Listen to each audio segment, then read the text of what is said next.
කිහිලි කළු වීම, ඉකිලි කළු වීම. මම ඩොක්ටර් ලහිරු. අපි අද ඔය ගැන කතා කරමු. කිහිලි ඉකිලි විතරක් නෙමෙයි. ඔයාලගේ බෙල්ල පිටිපස්ස උනත් කළුවට ඝනකමට කළු වෙනවා. ඔයාලා දැකලා තියෙනව නේද? ඕකට කියන්නේ ඇකැන්තෝසිස් නයිග්‍රිකන්ස් කියලා. හරිද? එතකොට මේ ගැන තමයි අපි කතා කරන්නේ. මේක මතක තියාගන්න. ඔයාලා හිතනවා වගේ නිකම්ම පිග්මන්ටේෂන් එකක් වෙනවා කළු වෙනවා විතරක් නෙමෙයි. මේක ඔයාලගේ ඇඟේ ඉස්සරහට එන්න තියෙන බරපතල රෝගී තත්ත්වයක පෙර නිමිත්තක්. ඒ නිසා මේ වීඩියෝ එක දිගටම බලන්න. හරිද? මම විස්තරය කියලා දෙන්නම්. ඊට කලින් මම මොනවද කියලා කියන්නම් මේ රෝගී තත්ත්වය. එකක් තමයි ඉන්සුලින් රෙසිස්ටන්ස් එක. හරිද? ඒක කියලා දෙන්නම්. කියද්දි තේරෙයි. ඊට පස්සේ ඩෙවලොප් වෙනවා type 2 diabetes එක. ওই දෙක තමයි commonly. ඊට අමතරව ඔය මං කියව කළු වීම එන්න පුළුවන් බඩේ සමහර වෙලාවට අපේ ඇඟේ තියෙන stomach cancers බඩේ තියෙන පිළිකා වලදී ඕකේ තත්ත්වෙ එන්න පුළුවන්. ඒක නම් රෙයා. හරිද? අර දෙක හරි common. හරි. අපි ඒ ගැන ඉගෙන ගමු. මම මුලින්ම කියන්නම් මේ ඇකැන්තෝසිස් නයිග්‍රිකන්ස් කියන එක එන්නේ කොහොමද කියන එක. හරිද? අපේ ඇඟේ ඉන්සියුලින් වැඩි වුණාම හරිද? අපේ සෛල වර්ගයක් තියෙනවා කෙරටිනොසයිට්ස් කියලා. මෙන්න මේ කෙරටිනොසයිට්ස් ප්‍රොලිෆරේට් වෙනවා. ඒ කියන්නේ එයාලා ස්ටිමියුලේට් වෙලා එයාලා හැදෙන එක වැඩි වෙනවා වගේ. එතකොට මේ කළු ගතිය එන්න පුළුවන්. කොහොම තමයි ඒක වෙන්නේ. හැබැයි අපි කතා කරමු කොහොමද මේ ඉන්සුලින් රෙසිස්ටන්ස් කියන එක එන්නේ. ඒකෙන් පස්සේ කොහොමද ඩයබටිස් type 2 ඩයබටිස් කියන එක එන්නේ. ඔන්න ඔය දේවල් ටික කතා කරමු. හරිද? ඊට කලින් මම කියන්නේ මේක ඔබීස් අයට වැඩි, දියවැඩියාවගේ ෆැමිලි හිස්ටරි එක තියෙන අයට වැඩි, ඔබීස් කියන මහත අයට වැඩි, දියවැඩියාව තියෙන අයට වැඩි, ඔය ඇකැන්තෝසිස් නයිග්‍රිකන්ස් කියන තත්ත්වය තියෙන අයට ෆැමිලි එකේ තියෙන අයට වැඩි. ඊට පස්සේ පීකොස් වගේ අයගෙත් එනවා. එයාලගේ ඉන්සුලින් රෙසිස්ටන්ස් එකක් එනවා. පීකොස් කියන්නේ පොලිසිස්ටික් ඕවරියන් සින්ඩ්‍රෝම් මං කරේ අර මතක නේද ගෑනු වලට එන සින්ඩ්‍රෝම් එකක් ගැන මං කරා. ඕකෙත් දෙනවා හයිපෝතයිරොයිඩිසම් මේ මොනවාද ඇඟේ තයිරොක්සින් මතිකමට එනවා. ඔය වගේ තත්ත්වවලදී ඊළඟ කුෂින් සින්ඩ්‍රෝම් ඔන්න ඔය තත්ත්වවලදී එන්න පුළුවන් මේ ඉන්සුලින් මේ ඇකැන්තෝසිස් නයිග්‍රිකන්ස් කියන එක. හරිද? එතකොට ඒවා තියෙන අයට මේක එන්න පුළුවන්. හරි? එතකොට මම දැන් කියලා දෙන්නම් ඉන්සුලින් රෙසිස්ටන්ස් කියන එක එන්නේ කොහොමද කියලා. මෙහෙමයි. අපි සීනි කනවා. පැණි රස කෑම පුරුද්දක් ගොඩාක් කනවා. සීනි කෑවහම ග්ලූකෝස්නේ. එතකොට අපේ ඇඟේ අපි ගන්න ග්ලූකෝස් වලට මොනවා හරි කරන්න එපා. එක්කෝ සෛල වල තැම්පත් කරන්න ඕනේ. නැත්නම් සෛලයේ ශෝෂණය සෛල වල ශක්තිය නිපදවන්න යොදා ගන්න ඕනේ. එක්කෝ අක්මාවේ තැම්පත් කරන්න ඕනේ. මොනවා හරි කරන්න එපා.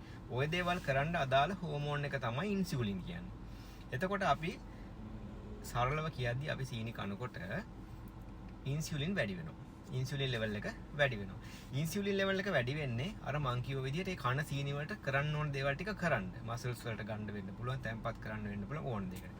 එතකොට ඉන්සියුලින් ගිහිල්ලා අපේ සෛල වලට බැඳිලා කියන්න ඕනේ මෙන්න සීනි යනවා, මෙයා සීනි කනවා, මේ ටිකට මොනවා හරි කරන්න. ඒ ටික කියන්න ඕනේ.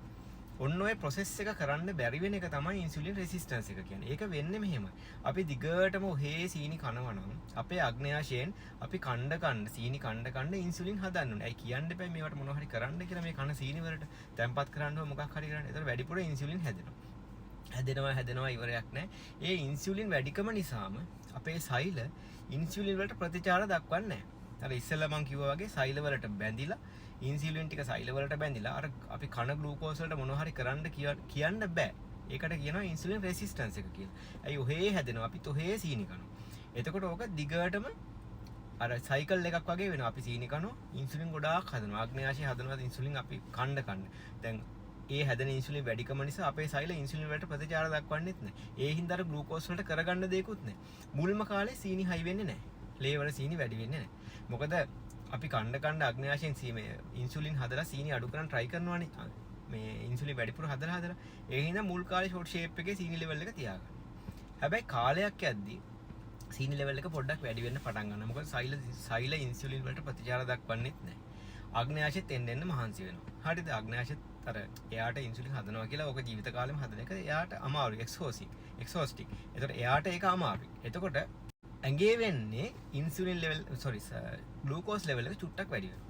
ඔන්න ඕකට කියනවා ප්‍රී ඩයබටික් කියලා. ඩයබටික් නෙමෙයි, නෝමලුත් නෙමෙයි, ඔය දෙක අතර ලෙවල් එකක්. ඔන්න සීනි චුට්ටක් වැඩි වෙනවා. දැන් තවත් ඉතින් අපි සීනි කනෝනේ.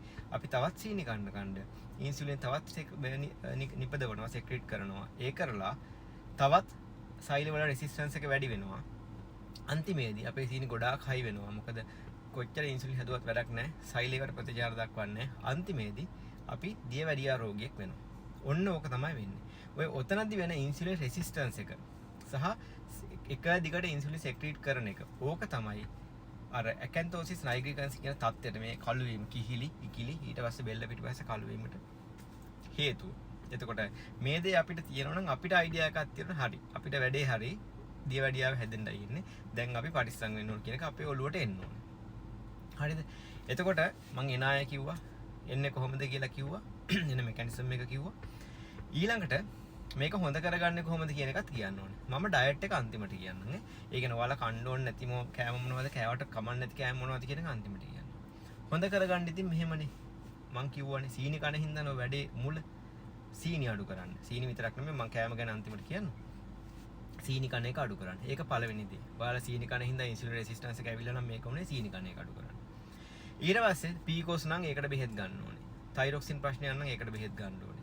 ඊට පස්සේ මොකද්ද මං කිව්වේ කුෂින්ස් ඒ ප්‍රශ්න නම් ඒවට ට්‍රීට්මන්ට්ස් අවශ්‍ය විදියට ගන්න ඕනේ. ඒක තමන්ට අදාළ කෝස් එකට ප්‍රතිකාර කරගන්න ඕනේ. ප්‍රධාන වශයෙන් මේකට හේතුව ඔයාලා ගන්න හයි ෂුගර් ඉන්ටේක් එකත් එක්ක ඇඟේ ඉන්සුලින් ලෙවල් එක ස්පයික් වෙලා වැඩි වෙලා ඉන්සුලින් රෙසිස්ටන්ස් එකක් ඩිවලොප් වෙලා ඒ නිසා ඔයාලගේ මේ තත්ත්වය එනවා. එතකොට මුල් කාලේ අඳුර ගන්න පුළුවන් ඔයාලට දියවැඩියාව එන්නද යන්නේ කියන එක. ඉතින් අඳුරගත්තට පස්සෙවත් කන්ට්‍රෝල් වෙන්න බැයි නම් වැඩක් නැහැ නේ. ඕක තමයි සරල කතාව. මම දැන් කියන්න ඩයට් එක ගැන. එතකොට ලංකාවේ අපි කන්න එපා කෑම මොනවද මේ සම්බන්ධෙදි? සීනි කන්න එපා, සීනි දාපු බීම, සීනි දාපු කෑම කන්න එපා. ඔක තමයි පළවෙනි එක. ඊට පස්සේ රිෆයින්ඩ් රයිස්. ඒ කියන්නේ ඔයාලා අර පොලිෂ් කරපු රයිස්, නිවුඩ් අයින් කරපු සහල් ඒවා කන්න එපා. රතු හාල් කන්න. හරිද? එතකොට ඔය හැම් බේකන් ප්‍රොසෙස් මීට් කියන්නේ ඒවා හැම් බේකන් සොසේජස් සලාමි ඒ වගේ දේවල් කන්න එපා. හරිද? එතකොට ඒ වගේ දේවල් වලින් ඔය ඉදන විශේෂයෙන්ම සීනි. හොඳද? ඊට පස්සේ බැදපු කෑම වගේ දේවල් කන්නත් එපා. හොඳද? ඕවා කන්න ඕනේ නැති කන්න හොඳ නැති දේවල්. හරි. එතකොට කන්න හොඳ දේවල් මොනවද? රතු හාල් හොඳයි. හරිද? එතකොට මොනවද? legumes and pulses කියලා දෙන පරිප්පු, මුං ඇට ඔය වගේ දේවල්. ඒ වගේ ප්‍රෝටීන් වැඩි, ෆයිබර් වැඩි. එතකොට ඇබ්සෝප්ෂන් එක අඩුයි. ග්ලූකෝස් ඇබ්සෝප්ෂන් එක අඩුයි. එතකොට ඒක හොඳයි. ඊට පස්සේ කුකුල් චිකන් එහෙම කන එක හොඳයි. මොකද ඒ සාමාන්‍ය මස් වර්ග කෑවහම අපේ බඩ ෆුල් වෙනවනේ ගොඩ කාලයක ගොඩ වෙලාවකට අපිට කන්න නැතුව ඉන්න පුළුවන්. පලා එළවලු කන්න. එළවලු පලා කන එකෙන් අපිට මේ කෙඳි හම්බ වෙනවා. හොඳට විටමින්ස් හම්බ වෙනවා. ඉන්සියුලින් සෙන්සිටිවිටි එකත් වැඩි වෙනවා.